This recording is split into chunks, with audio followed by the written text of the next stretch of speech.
Let's go on, brothers and sisters, because Israel's debt to Egypt. They owe a debt to us, brothers and sisters, because the economic power that they got, they're suppressing and oppressing us with our African ancestral knowledge. So what do you think the kind of power it would be when it gets back to its rightful owners?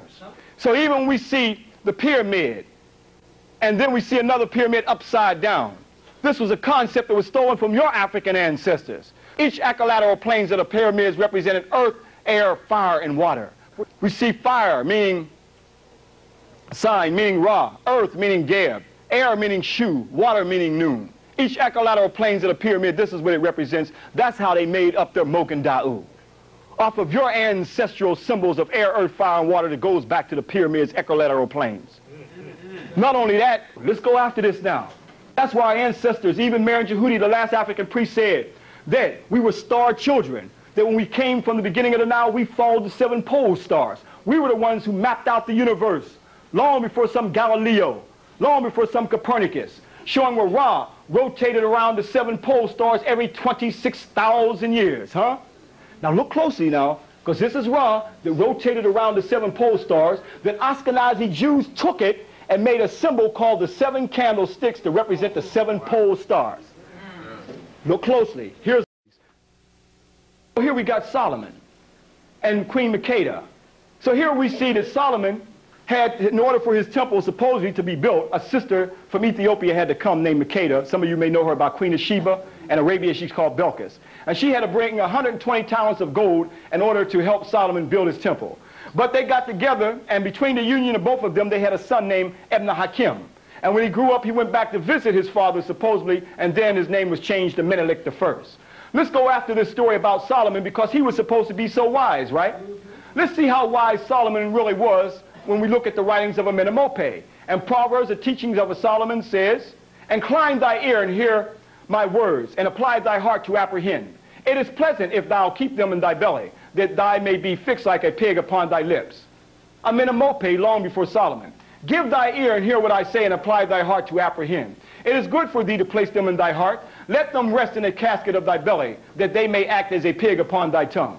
Literally plagiarized or copied. Solomon, have I not written for these 30 sayings of counsel and knowledge, that thou mayest make known truth to him that speaketh?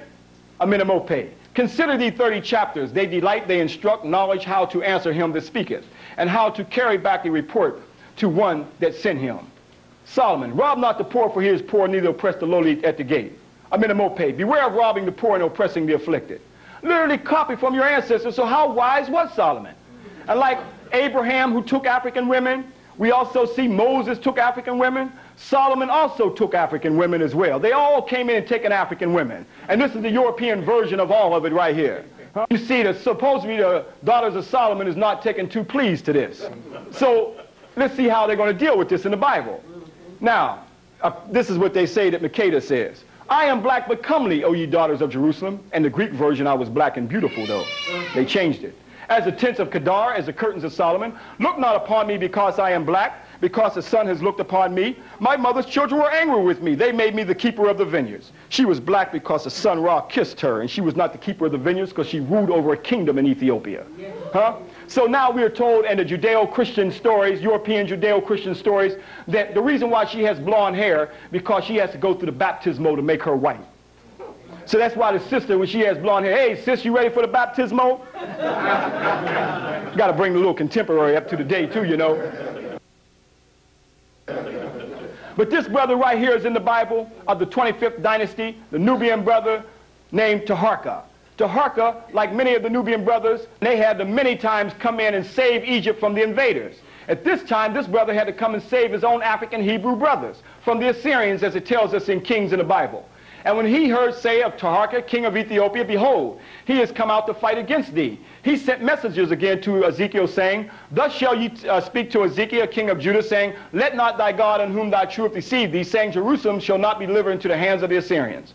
So here we see Taharka saving his own African Hebrew brothers from annihilation of the Assyrians. He didn't wonder and say, "Well, they're Hebrews, I'm not going to save them." He saw that they were Africans, so he went out to save them. That's the account that we need to get back to today, because although we may be Muslims, although we may be Christians, we may be Hebrew, we're all Africans, and that's why they kill us, as Malcolm told us. Let's go on, brothers and sisters. These were the African Hebrews that Taharka was saving around 650 BC, clearly showing what they looked like back then. Portraits of the black Judeans from the southern Canaan around 650 BC. You'll see there's two Israels. There's the southern part, which is Judah. The northern part is Israel. That's why we're always in the south. South Philly, south side Chicago, south central LA. That's why we know there were black people here. All right? We're always in the south. Even Kemet, we came up out of the south. Ta-Nehisi, the south. Goes back 26,000 years. So Judah was also in the south.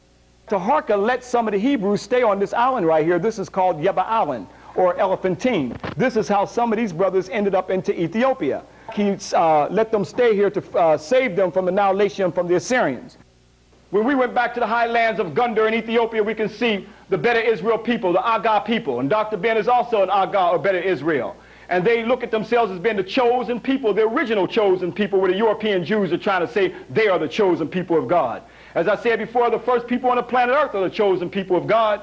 But Mac and Begin and Moshe Dayan, they tried to annihilate them at one time because they were practicing the origins of the Hebrew faith. And they tried to force on them the Babylonian Talmud version of the Bible, and they refused to accept it because they said, in our book, the original writings of Moses, we have nothing in there about no curse story of black people being cursed. So they refused to accept it, so they tried to exterminate them. And they said they're from the tribe of Dan. And the tribe of Dan is the cursed tribe. They said in Ethiopia, we're not from the tribe of Dan, we're from the tribe of Ephraim. You must be from the tribe of Dan and the lost tribe, because we're not lost, we're right here in Ethiopia.